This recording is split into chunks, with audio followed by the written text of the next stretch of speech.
Shalom. How y'all doing? White Raptor News Ministries. All praise and glory to the mighty Most High, our Creator, who's one. The Spirit which moves all things in place. The visible and invisible, the seen and unseen. The Almighty. The Spirit of Truth. The living God. The Redeemer. The Savior. Okay? Not Jesus. You don't get Jesus in this room here. What you get is the truth. Okay? This channel here teaches the truth. Okay? I'm a far variation off from Christianity, but I tell you, if you hear both sides of the arguments, this is what is imparable to anybody understanding. You can't know the truth if you only know one side. So let's jump in. Genesis 27. When Isaac was old and his eyes were weak, that he could no longer see, he called for Esau and said to him, "My son." "Here I am," he answered. Isaac said, "I am now an old man and don't know the day of my death. Now then, get your equipment, your quiver and bow, and go out to the open country to hunt some wild game for me. Prepare me the kind of tasty food I like and bring it to me to eat, so that I may give you my blessings before I die."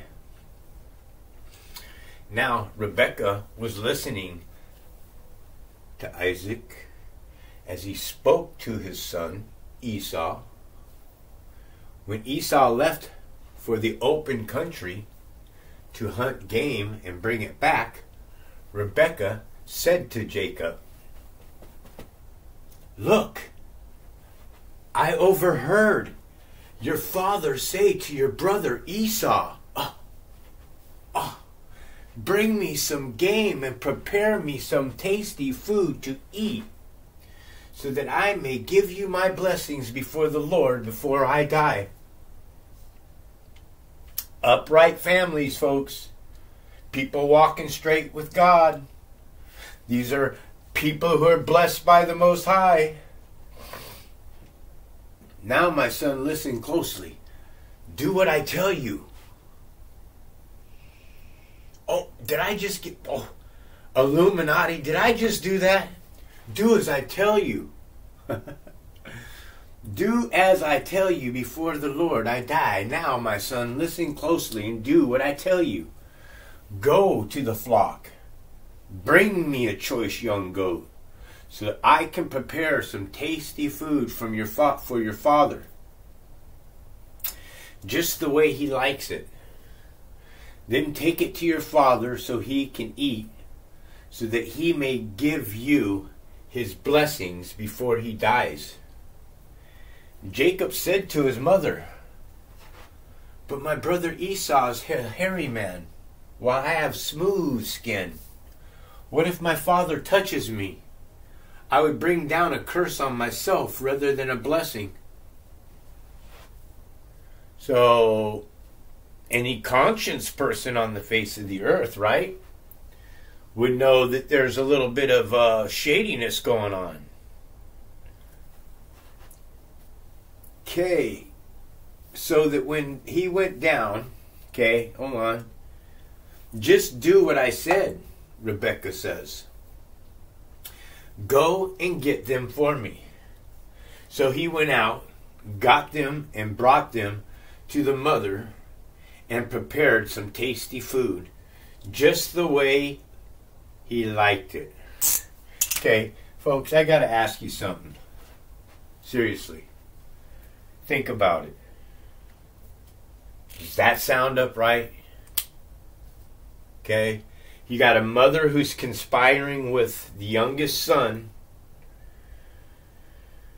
to get a blessing. Clearly, blessings during this period of time are some serious blessings. Then Rebekah, to the best clothes of her son. Then Rebekah brought to the best clothes of her son. Give me a second here. A two-letter error. See how that can screw up an entire. Then Rebekah took the best clothes of her son Esau, her older son, which she had in the house, and gave and put them on her younger son Jacob. You got to know at this point in time that the son's got to really be thinking, wow, man, come on. Mom? Really? Huh?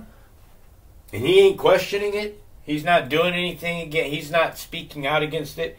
Clearly, that's a son under the gun, right? She also covered his hands and the smooth part of his neck with goat skin. Then she handed her son Jacob the tasty food and bread that she had made. He went to his father and said, "My father." "Yes, my son," he answered. "Who is it?" Jacob said to his father, "I am Esau, your firstborn." Boom. He has just went through and conspired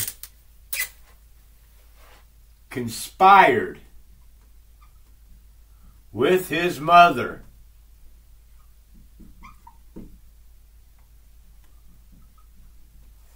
And he just told a big fat lie. Men of God, this is the one that's turned Israel. I know that Hebrews, they probably don't like looking at that, but isn't that a questionable? I'm just reading the obvious. You got a mother now conspiring with the son to steal an older son's blessing.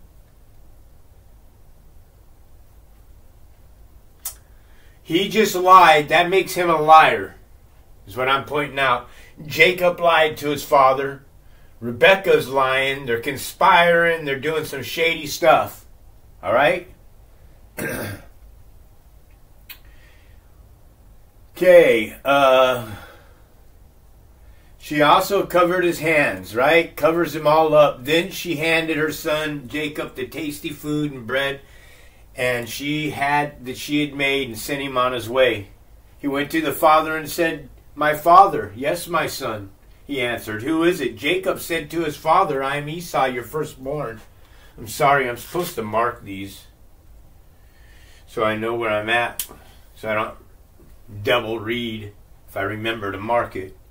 "I have done as you have asked and told me. Please sit up and eat some of my game so that you may give me your blessing." Isaac asked his son, "How did you find it so quickly, my son?" "The Lord your God." Oh, hold on. Hold on. How come not the Lord their God? Not the Lord. How come it's not the Lord our God? That's a separate. Do you understand what I'm saying? That this is a separate difference here between your God and our God. The Lord our God, Father, bless me. I just happened to walk out into the field and bam, there it was.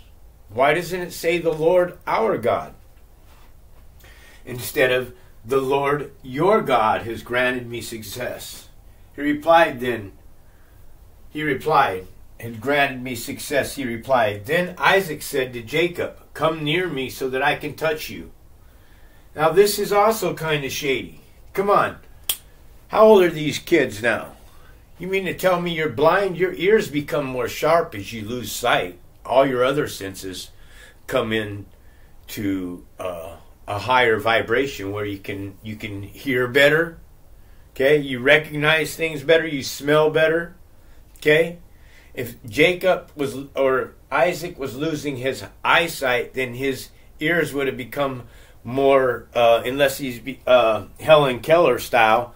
But it doesn't say that, huh? It's only saying that he lost his sight. So my argument also here is that you could put 15 people outside this door right here, and you could have them all sit there and talk and talk and talk and say the same thing over and over. And I could spot my dad's voice over any other voice in there, is what my point. So I'm pretty sure that a little common sense that Isaac wouldn't have been so out of his mind that he wouldn't have recognized one of his children's voice from the other child's voice. Just another observation that I'm making. Okay? So he's asking him to come near him so he can touch him. And that within itself kind of sounds gay to me, you know? You know, come let me kiss you on the cheek would be better than let me touch you. Come let me touch you, my son. To know if you are really my son. Like I said, you'd know from his voice. Okay? He's around his kids all the time, man. He knows one child's voice from another child's voice. I'm almost absolutely sure of that. Let's go ahead and jump into part 2 here. Give me a second. Picking back up at 22. Jacob went close to his father Isaac, who touched him and said, "The voice is the voice of Jacob." That makes sense to me. So right then on the spot, would you second guess yourself? This is not Esau. What are you doing, Jacob? I may not be able to see, but I got ears to hear. Right? But the hands are the hands of Esau. He did not recognize him because his hands were hairy, like those of his father or his brother Esau. So you mean to tell me that his brother Esau's hands have felt like an animal? You can't tell the difference between an animal hair covering your hands and a person having hairy hands or hair on his knuckles or something like that? Huh? Then he said, "Are you really my son Esau?" he asked. "I am," he replied. Now that's 2 times. Jacob straight up again. It's amazing that all the prophets seem to be able to lie. They seem to be able to lay down with their parents, put away their wives. These people that are God seem to be able to, in Sodom and Gomorrah, where we've already passed, rape men. I mean, what got on that ark? What got on that ark? You are to bring 2 of every kind, of every beast of the field. When you go back and you read the beast of the field. Yeah. Could have that been a male and female from each nation? You know? If there were, 100, 200 nations, then you'd have 600 people. But even 600 people, folks, even a crew of 600 people couldn't have fed 3 million animals and cleaned up all the shit. You understand, it takes a crew of 200 kitchen crew to feed an aircraft carrier of crew in different kitchens all over the ship to feed 4,000 or 5,000 crew members. You need 1 man to feed probably 20 soldiers. You know, even if he was capable of doing 30, each meal, you got to understand that's a lot for 1 person in the kitchen to cook breakfast, lunch, and dinner for 20 people every meal. It's a lot to be taken into account there.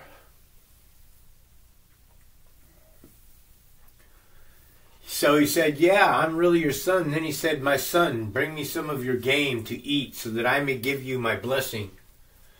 Jacob brought it to him and he ate. And he brought him some wine and drank. Well, there you go. That there for me. Red flag. Men of God. Men of God,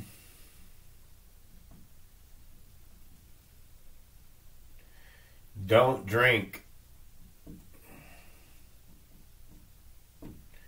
Why is Isaac drinking? Later on in the Bible, you're going to see a lot of parables that say, have your brother drink when he's dying on the bed. Don't have your brother drink when he's dying on the bed. It's so crazy. I mean, I see it all now. That's why I'm here to point all this stuff out to you folks. The inconsistency. And he drank. So Isaac got a little bit buzzed that night, man. Got a little bit tipsy, brother. Pour me another glass of wine, my son. And then his father Isaac said to him, come here, my son, and kiss me. Bend down, kiss me. So he went to him and kissed him. When Isaac caught the smell of his clothes, he blessed him and said, ah, the smell of my son is like the smell of the field that the Lord has blessed. May God give you the heaven's dew and earth's richness and abundance of grain and new wine. Blessing his son with new wine. Don't know about that, folks. May nations serve you and people bow down to you. Be Lord over your brothers, and may the sons of your mothers bow down to you. May those who curse you be cursed. Those who curse you be cursed, which are the Gentile, and those that bless you be blessed. So if a Gentile blesses God's chosen children, then the Gentile will be blessed. After Isaac finished blessing him, and Jacob was scarcely left his father's presence, scarcely. I mean, that's like Jacob walking out and the son walking in. Okay?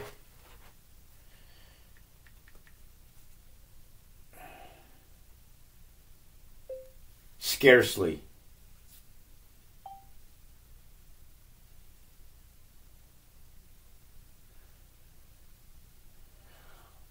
Also not, only just. Her voice is so low I can scarcely hear what she is saying.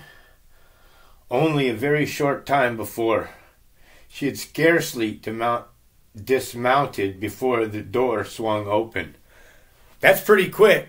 That's like Jacob probably wiping the sweat off his brow. Wow, I just got out of there just in time. Whew, Mom. You wouldn't believe it, man. Just as Dad blessed me, man, Jacob or Esau walked in the door.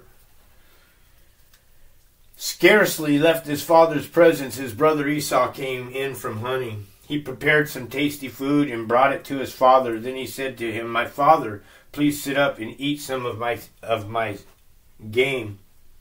So I thought same. Eat some of my game so that you may give me your blessings. His father Isaac asked him, who are you? I am your son, he answered, your firstborn, Esau. Wow. Well, it does go on to say that he does get extremely pissed off, but my point here is that if the father had favoritism for Esau, and Jacob had received the blessings by doing something a little bit shady, it seems like nobody gets punished. You can go ahead and screw somebody over, you know. My point here, Jacob is just upset about that he's not going to say, go get your son and bring his ass in here, man. Get him in here. Go get him. Right? No. Oh, he'll be blessed. He stole his brother's birthright. I guess that was his punishment for telling his brother, man, give me your birthright for this bowl of stew, which I don't buy into either. This is a hunter. This is a strong man. This is a man of the field. This is someone who ain't going to take any shit. I told you that in the last lesson. He comes in, he asks for a bowl of soup, man. You serve him the bowl of soup. You don't say, sell me your birthright. And much less does a nitwit like that sell his birthright. You beat the shit out of your brother and you pour yourself your own bowl of soup. Is he that weak of a man? He can't come in if it's on the stove and just go over there and make his own meal? Come on, folks. Use a little bit of common sense, man. What's going on? Let's get into the end. Let's finish up here. Okay, the angle may have changed here. I had to plug in my computer as my battery was dying. So, picking up at 33, Genesis chapter 27, Isaac trembled violently and said, "Who was it then that hunted game and brought it to me? I ate it just before you came, and I blessed him, and indeed he will be blessed." When Esau heard his father's words, he burst out with a loud, bitter cry and said to his father, "Bless me, me too, father." But he said, "Your brother came with deceit and took your blessing." Okay, well, if right then on the spot that Isaac knew that his brother came with deceit and took a blessing, what's wrong with taking that blessing back? You find out that somebody's done something dishonestly, you take it back. What? Like I said earlier, man, go get him. Go bring his ass in. Go bring Jacob's ass in here, man. What do you mean he deceived me? Why wouldn't he take back the blessing? Why would he continue saying, "Oh, you know what? Too bad for you. Oh, you know." Seems like everybody that I've been reading about, the more you screw people over, that's how you get rich. Seems like kings like to bless people who lie to them and give them donkeys and lambs and cattle and man servants and women servants. All you got to do is walk through a town with a beautiful woman, will they kill your wife and say, "She's my sister." Shit, you guys are just whacked out on these stories, man.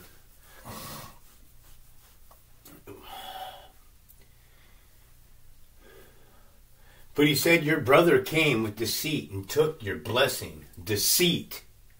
He came with deceit. Esau said, "Is it not his name rightfully Jacob?" Which makes a lot of sense to me. Well, Dad, man, if you blessed Jacob under the pretense that you are blessing me, then that blessing really is my blessing. It's not Jacob's blessing. He's just in the flesh. Right? Wouldn't that be? He thought he was blessing Jacob. So, he's calling Jacob by a different name, then that blessing wouldn't stand. I wouldn't think.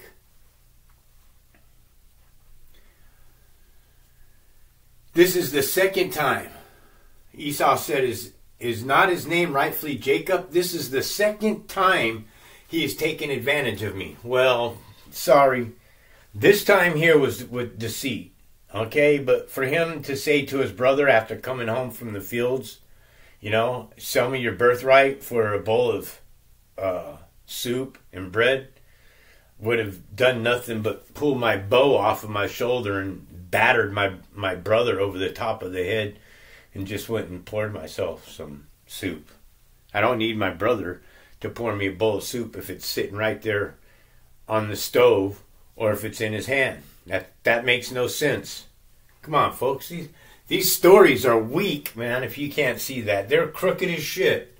These stories are crooked. These prophets and these women of the prophets, man, have all been written in this Bible like dirt bags. You got Rebekah conning, telling her son to lie, going there, cover himself up, conspiring. You got the son lying to Isaac. You got all this conspiring going on. You got continuing more conspiring going on.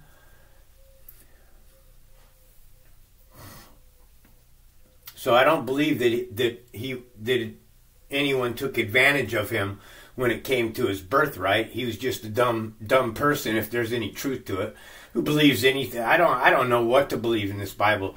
I tell you what I do know what to believe. One, what the stories say in the Bible don't mean anything as long as you are brought to the understanding that the Creator is one God and He says serve Him and Him alone. he then asked, haven't you reserved any blessings for me? In that case, it would have been like, well, did you reserve any blessings for Jacob? I mean, he stole my blessings. What blessings did you have for Jacob? Then you'd know you're screwed, where you'd be like, well, you know, I really didn't have any blessings for my other younger son. I had all the blessings for you. You know, is also what is this showing you?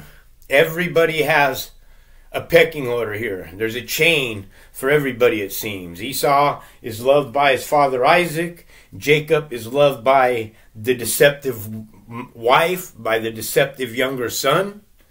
That's deception, folks. You understand? This man was blessed by deception.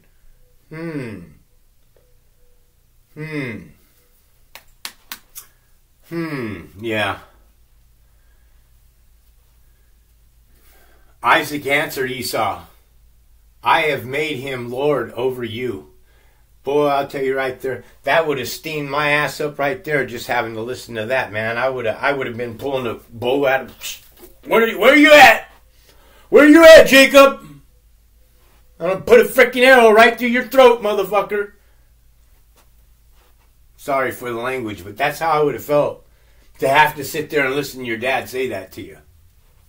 That he'll rule over you. I have made him Lord over you. Also, keep telling you. So now we have the word Lord here. We absolutely know that this is not the self-existing, eternal creator. Okay? It's a lowercase Lord. I have made him Lord over you. Lords beside Lord of Lords, King of Kings. There's only one Lord. There's only one creator. Okay, I was having a discussion with a friend of mine over the phone. And the bottom line is the Lord, the self-existing eternal creator, says that he is one God. So Satan can't exist. So what does that mean? If there's literally anybody to be as a Satan, what would it be? The flesh. Okay? Those that live carnally in the flesh. You know, the United Nations, the beasts of the field, created each according to their kind. So as you can see, this is a lowercase Lord, which is a controller. It's a sire. Okay? It's a master. Okay? Of this realm here. This Lord is a master of this realm here. Okay? It is not the supreme, right? Anybody could agree right here, right now, that this is not the creator we're talking about when it says, I have made him Lord over you. Because this is a man. This is Jacob we're talking about. Okay? He made Jacob a Lord over him. Jacob is a lowercase Lord again. And as we get a little closer into the word, Jacob here is what? Jacob is Israel. Okay? Is, Ra, El. That there is a trinity. Israel. Just saying. The Lord over you, I have made all his relatives servants. Servants. Servants are slaves. I don't deal well with slaves. Or I don't deal with masters. And I don't deal well with sires and people that are in powerful positions and think that they're above. God says it's easier for a man to pass through the eye of the needle than it is it is easier for a camel to pass through the eye of the needle than it is for a rich man to enter into the kingdom of heaven.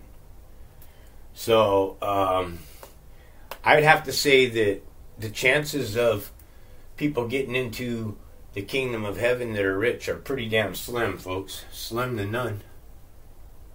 And I have sustained him with grain and new wine. God don't do wine. Have a clear mind, God says. Why is he blessing him with new wine? So what can I possibly do for you, my son? Well, you can call his ass back here in the room and say, hey, man, Jacob, get your ass in here. You know? Wouldn't you be like that? You'd be like a little kid on the side knowing, oh, Dad's going to rip his ass up now, man. Like Snicky, hey, right? You'd be like that. Because that's the way kids are. The one's going to gloat over the other one, man. But that didn't turn out, huh? It seems like when you're deceitful in this plane of existence, that's what pays good for you. Jacob gets all the blessings by doing things that are deceitful. That, you know, for some reason doesn't sit well with me. Truly, it doesn't.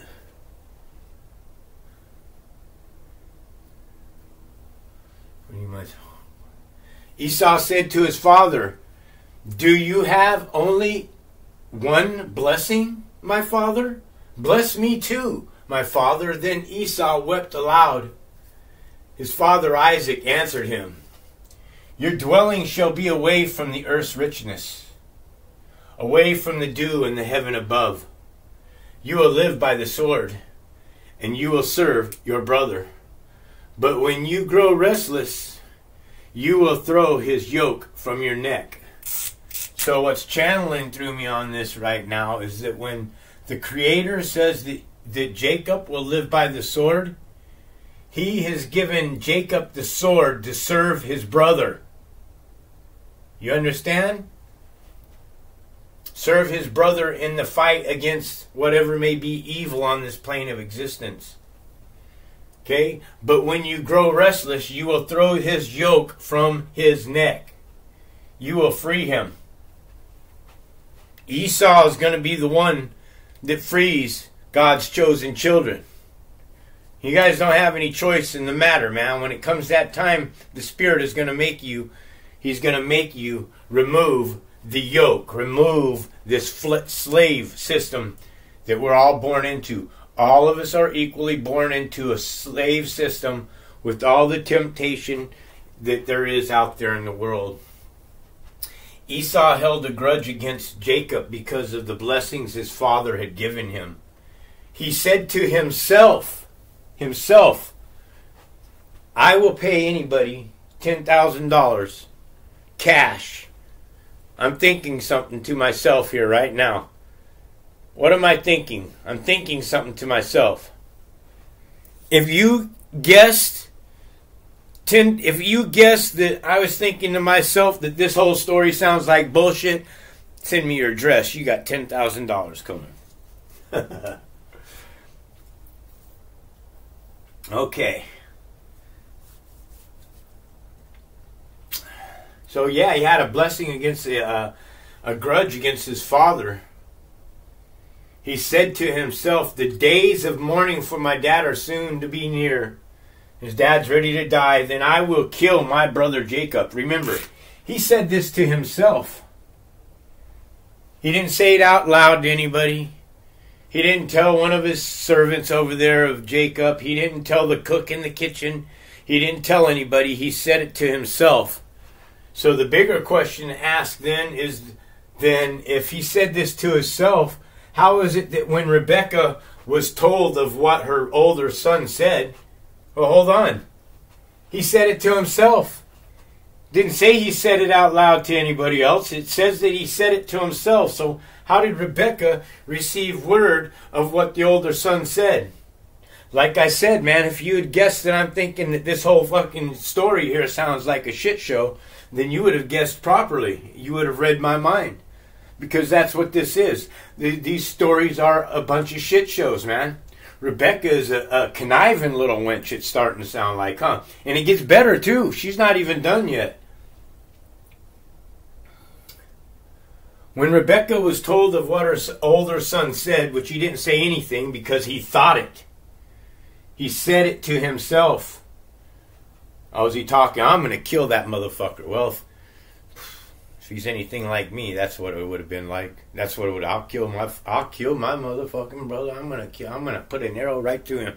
That, yeah. If he's talking out loud to himself like that, he could be. All right. So he said to himself that way, out loudly, that his mother heard him. But I don't know, man. Speaking something out loud like that, man, I'm pretty sure that you are making sure that you are in earshot of no one that could hear you plan or speak out openly that you're going to kill your own brother. Rebekah was told of what her older son said. She sent for the younger son and said to him, "Your brother Esau is planning to avenge himself by killing you. Now then, my son, do what I say. Flee at once to my brother Laban in Haran. Stay with him a while until your brother's anger subsides." Well, I don't know. I imagine 20, 30 years, yeah. I mean, I was angry for my brother for a while, man. We hadn't talked for 10 years. So yeah, you can bitterly hold a grudge for somebody a long ass time, man, when they've done something that was so bitter and evil to you, man. Right? So, now then, my son, do what I say. Flee. Okay?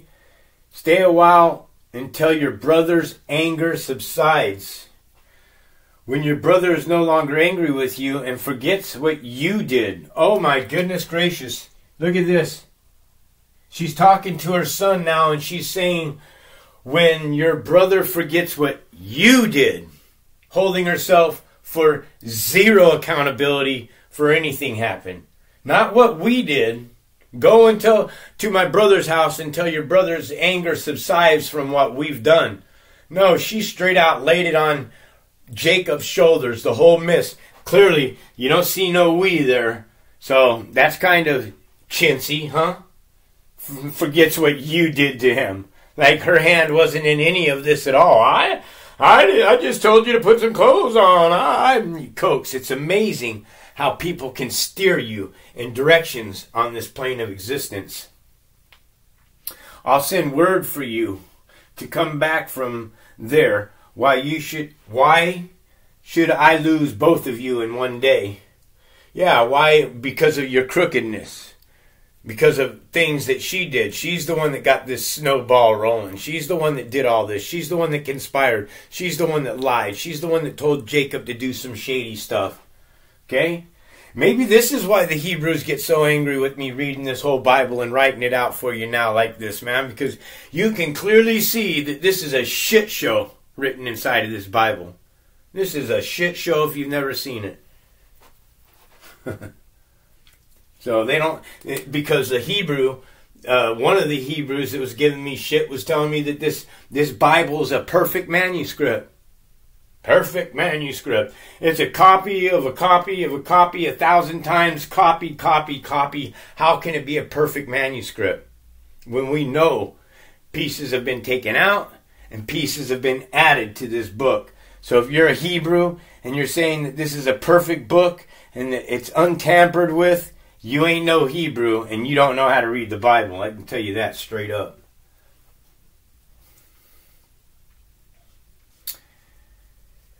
Then, this is where she begins more. Then Rebekah said to Isaac, "Oh, I'm so disgusted with living because of the Hittite women here.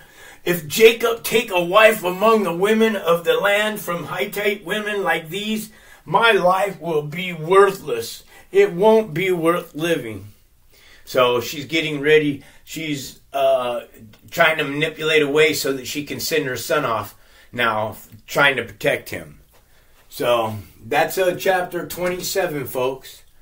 And it was a pretty lengthy chapter, actually. So I'm glad that we're finished here. And all praise and glory to the Most High. Man, bow your heads and let's pray. Our Creator, the Spirit which moves all things in place. I humbly submit to you every cell, every fiber that comprises me of flesh, every ounce of blood that pumps through my veins. I lay down before you humbly, in great grief, sorrow, and mourning of my transgressions against your laws and your commandments. Please keep your Spirit upon me, Lord. If you have put your Spirit upon me, please never leave me. Even though I know that none of us can walk completely a straight line in presence of the flesh. But we're trying to do a better job, Lord. And I ask anybody that may be listening to this for you to ask the Spirit to place His Spirit of truth upon you so that you may find discernment and have Him remove the scales from your eyes so that you may find understanding, truth, and enlightenment. I I ask all these things only in my Creator, the self-existing, eternal one, a Spirit. This is White Raptor News Ministries. Shalom. Have a great day.